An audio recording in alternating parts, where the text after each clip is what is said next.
የተፈራ ካሳ ቤት ሙዚቃ እንደ ቋንቋ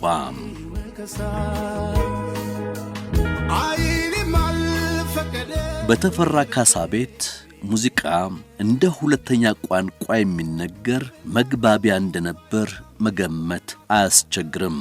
ዘፈን ሙያ ብቻ ሳይሆን የዕለት ተዕለት ሕይወት አካል ነበር። ተፈራ ካሳና ባለቤቱ አረጋሽ ኩቴሳ የኪነ ጥበብ ሰዎች ሆነው የጥበብ ቤተኛ መሆን የቻሉ ልጆችን አፍርተዋል። የቤተሰቡ የሙዚቃ ታሪክ በርሱ አልቆመም።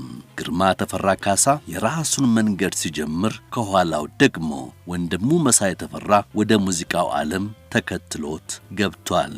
በእነርሱ ቤተሰብ ሙዚቃ ሞያም ቅርስም ሆኗል። ሁለቱ ወንድማማቾች ቅርሱን ያስቀጠሉት በአንድ መንገድ አይደለም። መሳይ የራሱን ዘመናዊ ድምጽ ሲፈጥር፣ ግርማ ደግሞ በሁለት አቅጣጫዎች ተጉዟል። አዳዲስ ሥራዎችን አዚሟል።